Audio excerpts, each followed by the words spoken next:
Hello students, स्वागत है बेटा आपका एनसीईआरटी इन्फो बाइट्स के नेक्स्ट वीडियो सेक्शन में।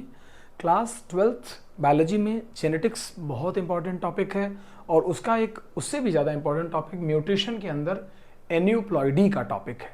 जैसे एन्यूप्लॉइडी जब आप समझते हैं तो दो तीन चीज़ों के बारे में हम बात कर सकते हैं। सबसे पहले एन्यूप्लॉइडी समझने के साथ साथ मैं आपको समझाता हूँ कि there is a term called as euploidy. So euploidy का मतलब होता है रिपीटिशन ऑफ, अगर मैं यूप्लॉइडी समझाता हूं बेटा तो इसका मतलब होता है रिपीटिशन ऑफ होल जीनोम।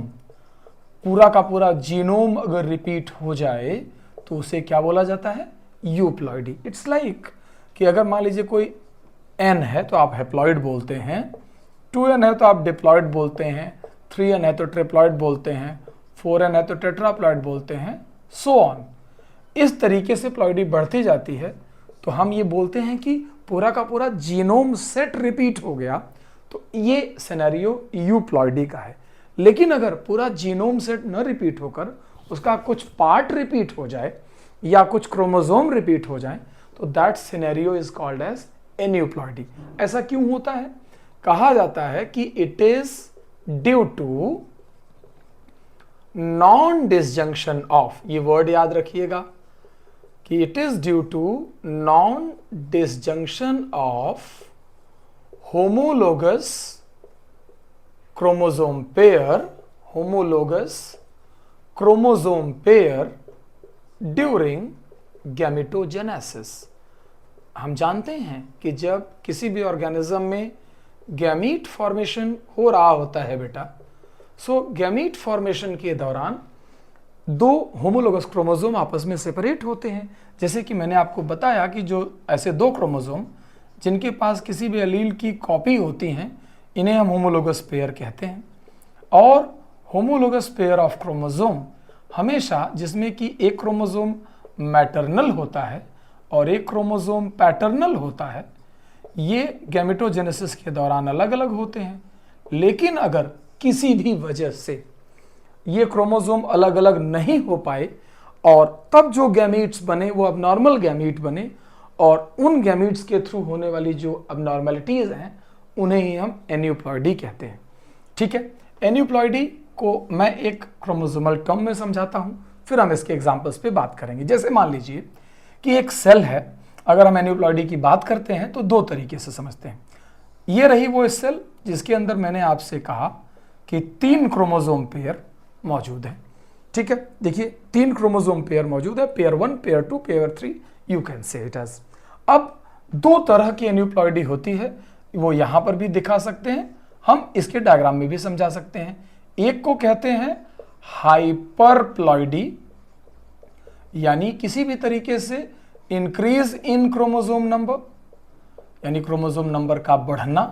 और दूसरी होती है बेटा हाइपोप्लॉइडी, यानी किसी भी प्रोसेस के थ्रू अगर डिक्रीज इन क्रोमोसोम नंबर हुआ है, आप समझ सकते हैं, अगर क्रोमोसोम नंबर डिक्रीज हुआ तो उसे हाइपोप्लॉइडी, और अगर क्रोमोसोम नंबर इंक्रीज हुआ तो उसे हाइपरप्लॉइडी कहते हैं।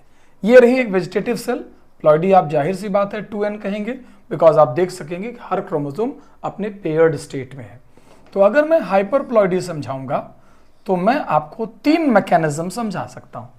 इसी तरीके से अगर मैं हाइपोप्लॉइडी समझाऊंगा तो भी मैं 3 मैकेनिज्म समझा सकता हूं। पहले नंबर पे मैंने बोला कि मान लीजिए यहां पर एक सेल है, यहां भी एक सेल है और वही सेल मॉडिफाई होकर यहां भी बनी। तो एक तरफ अगर मैंने बोला आपसे कि हम हाइपरप्लॉइडी डिस्कस कर रहे हैं, तो मैंने यहां पर आपको तीनों क्रोमोसोम दिखाए, यहां भी तीनों क्रोमोसोम दिखाए, यहां भी तीनों क्रोमोसोम दिखाए। लेकिन एडिशनली मैंने आपसे बोला कि पहली वाली सेल में एक क्रोमोसोम एक्स्ट्रा हो गया।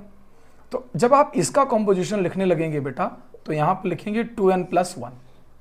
ठीक है, अब एक क्रोमोसोम ट्रिपल हुआ तो बायोलॉजिकली इस प्रोसेस को ट्राइसोमी बोलते हैं, यानी एक क्रोमोसोम की 3 कॉपी जनरेट हो गई।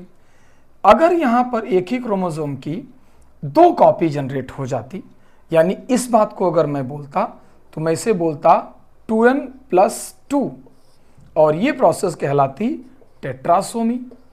यानी कि आप देख पा रहे होंगे कि क्रोमोसोम एक जगह 4 कॉपी हो गई।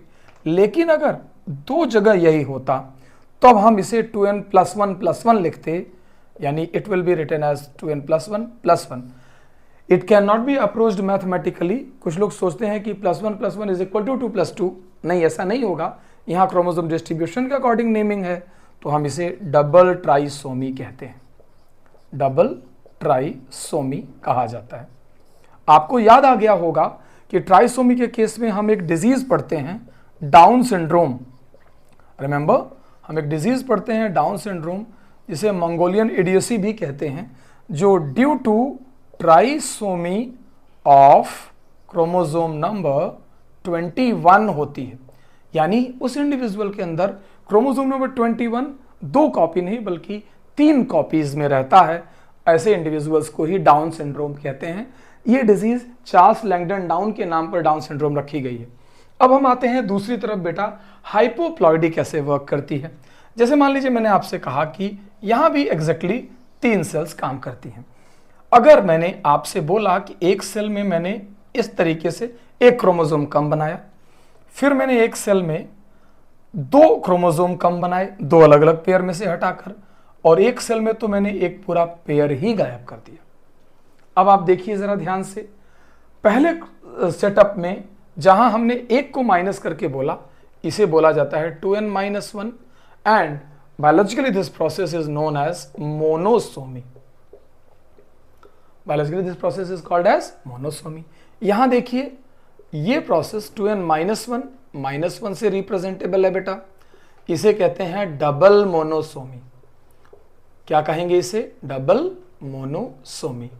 इसी तरीके से जब आप इस प्रोसेस पर आते हैं तो सीधा 2n-2 हो जाता है और एक पूरा का पूरा सेट ही गायब हो जाता है। That is why it can be called as nullisomy, because वो जो पेयर था वो नल हो गया, खत्म हो गया। जब आप मोनोसोमी की बात करते हैं तो इसका एक बहुत अच्छा एग्जाम्पल है, हमारी बुक में दिया हुआ है टर्नर सिंड्रोम। टर्नर सिंड्रोम आपको याद करा दूं मैं कि टर्नर सिंड्रोम का जो कॉम्पोजिशन है वो हम लिखते हैं कि 2 ऑटोसोम के पेयर्स प्लस X0, यानी ये due to monosomy of X chromosome from female, यानी ये फीमेल जैसा ही है, बट ह्यूमन फीमेल में जहां एक X क्रोमोसोम हट जाता है तब आप वहां पर क्या देख पाते हैं बेटा कि मोनोसोमी की वजह से एक डिजीज हुई। एन्यूप्लॉइडी का पूरा सेटअप इस बात पर वर्क करता है कि कैसे एक डिप्लॉइड जीनोम में से एक एक क्रोमोसोम ऐड हो सकते हैं या रिमूव हो सकते हैं, और इस वजह से होने वाले जो सिम्टम्स हैं वो मेनली मैंने 2 सिम्टम बताए हैं। एक तो डाउन सिंड्रोम, बहुत इंपॉर्टेंट डिजीज है, मैंने यहाँ रीजन लिख दिया due to trisomy of chromosome number 21, और दूसरा आपको मैंने बताया Turner syndrome due to monosomy of X chromosome from female. तो ये एक इंपॉर्टेंट पॉइंट भी आप यहाँ पर याद रखेंगे। ठीक है बेटा, एन्यूप्लॉइडी को याद रखिएगा, ये एक तरीके के क्रोमोसोमल म्यूटेशन का टाइप है।